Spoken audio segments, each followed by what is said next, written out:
ایک ابو جال کو لے لیں، دماغ میں شک تھا، حالانکہ حضور میں کوئی شک نہیں۔ ایک دن آ کے کہنے لگا کہ بتائیے میری مٹھی میں کیا ہے؟ تو نبی پاک صلی اللہ تعالی علیہ وسلم نے فرمایا اگر میں نے بتا دیا، کہنے لگا اگر آپ نے بتا دیا تو میں کلمہ پڑھ لوں گا۔ حضور نے فرمایا میں نے بتا دینا ہے پر تو نے کوئی نہیں پڑھنا، میں بتا دینا ہے۔ کہ بتائیے، تو حضور نے فرمایا چل سودا کر لیتے ہیں، اگر جو تیری مٹھی میں ہے وہی بتا دے پھر تیرا کیا خیال ہے؟ تو نبی پاک صلی اللہ تعالی علیہ وسلم نے کہا کیا بھائی ابو جہل کی مٹھی میں؟ تو اس کی مٹھی میں کنکر تھے، کنکروں نے کلمہ پڑھنا شروع کر دی۔ جب کنکروں نے کلمہ پڑھا، پتھر تھے وہ، انہوں نے کلمہ پڑھا۔ ابو جہل نے وہ کنکر زمین پہ پھینک کے کہنے لگا اوہو تیرا جادو تو پتھروں پہاڑوں پہ بھی چلتا ہے۔ اب جملہ کہنے لگا ہوں سمجھ لینا، ابو جہل گوشت کا آدمی تھا، کنکر پتھر تھے، پتھر کلمہ پڑھ گئے۔ گوشت پوشت کا آدمی تھا پر کلمہ، کیونکہ یہاں کیا تھا؟ شک، اس نے آگے نہیں بڑھنے۔ گوشت پوشت کا شخص ہو کے پتھروں سے آگے نکل نبی پاک صلی اللہ علیہ وسلم کی خدمت میں آیا۔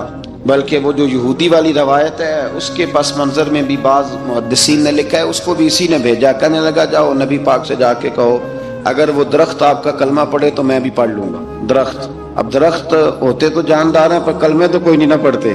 درخت سے بھی تو انسانوں سے کلمہ پڑھنے کی بات، اگر درخت پڑھے تو میں پڑھ لوں گا۔ نبی پاک صلی اللہ علیہ وسلم دور بیٹھے تھے، درخت دور تھا، اور امام سیوطی علیہ رحمہ نے لکھا ہے درخت بھی کیکر کا تھا۔ نبی پاک صلی اللہ علیہ وسلم نے فرمایا اس یہودی سے کہ تو جا کے درخت کو کہہ کہ تجھے نبی پاک بلاتے ہیں۔ فرمایا میں گیا تو پھر تم نے کہنا جادو کر کے بلایا ہے۔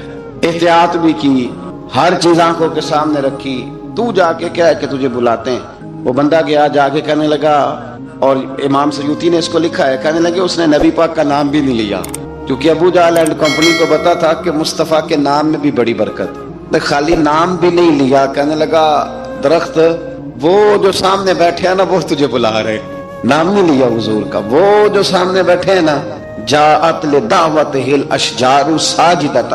امام بوصیری کہتے ہیں درخت آیا اور سجدہ کرتا ہوا، زمین چیرتا ہوا آیا۔ کس طرح آیا؟ پہلے آگے جھکا، پھر پیچھے جھکا، دائیں جھکا، بائیں جھکا۔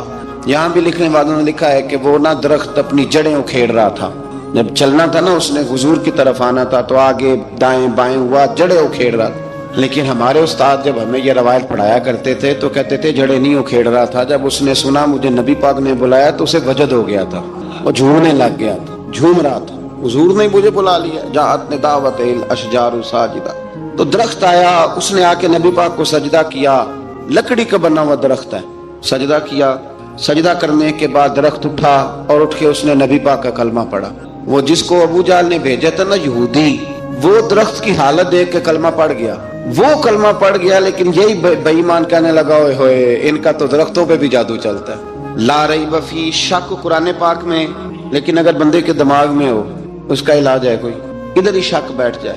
میں شادی مثال دیتا ہوں کہ سامنے دیوار صاف ہو لیکن گرد اگر آئینے پہ پڑی ہو، دیوار صاف کرنی چاہیے کہ اینک کا شیشہ صاف کرنا چاہیے؟ ساری زندگی لوگ دیوار صاف کرتے گزار دیں، ساری زندگی تراش خراش کرتے گزار، اپنی مرضی کی پینٹنگ کرتے گزار دیتے ہیں، پر اپنی آنکھ کی پتلی صاف نہیں کرتے، آنکھ کی پتلی صاف نہیں کرتے۔ کسی نے حضرت رومی سے کہا تھا حضور دنیا میں کوئی اچھا ملتا نہیں، فرمانے لگے تھوڑا رونا شروع کر تاکہ تیری پتلیاں وضو کر لیں، وضو کر لیں، وہ انہیں پتہ چل جائے کہ کتنے صاف ستھرے لوگ دنیا میں پائے جائے۔ ابو جہل پھر آ گیا، کہنے لگا اگر آپ چاند کے 2 ٹکڑے کر دیں تو میں کلمہ پڑھنے کو تیار۔ اچھا یہاں بھی بڑی مزے کی بات ہے، اللہ نے پہلے کہہ دیا نبی پاک کو کہ ان الذین کفروا سواء علیہم انذرتہم ام لم تنذرہم لا یؤمنون۔ محبوب یہ جن کی قسمت میں کفر ہے نا، آپ انہیں ڈرائیں چاہے نہ ڈرائیں، یہ ایمان نہیں لائیں گے۔ کنکروں نے بھی کلمہ پڑھ لیا، درختوں نے بھی پڑھ لیا، سارا کچھ ہو گیا، اور اللہ نے بھی کہہ دیا کہ محبوب اس بے ایمان نے کلمہ نہیں پڑھنا، پر حضور نے فرمایا یہ پڑھے نہ پڑھے ہم نے میدان نہیں چھوڑنا، جتنی دفعہ آئے گا نا ہم اسے ضرور معجزہ دکھائیں گے، جتنی دفعہ آئے گا ہم کیوں میدان چھوڑ۔ آگے کہنے لگا جی اگر چاند کے 2 ٹکڑے کر دیں تو اقتربت الساعۃ وانشق القمر۔ تو نبی پاک صلی اللہ علیہ وسلم نے انگلی کا اشارہ کیا، چاند 2 حصوں میں بٹا۔ کوہ صفا ایک پہاڑی تھی مکے میں، آدھا ٹکڑا پہاڑی کی اس جانب ہوا، آدھا اس جانب، یعنی وضاحت کی اللہ کریم نے کہ ایسے نہ ہو کہ یہ کہہ دی وہ تو ایسے بالکل شک ہوا تو مل گیا، پتہ نہیں میری آنکھوں پہ جادو ہو گیا، ملا ہے کہ نہیں ملا۔ جب ٹوٹا تو حدیث پاک میں آتا ہے کہ آدھا چاند کوہ صفا کی ادھر گیا اور آدھا تو پہاڑی تھی، چاند نیچے آیا، پہاڑی کے گرد گھوما، آگے جا کے ملا، یعنی وقفہ دیا گیا باقاعدہ دیکھنے کا، سمجھنے۔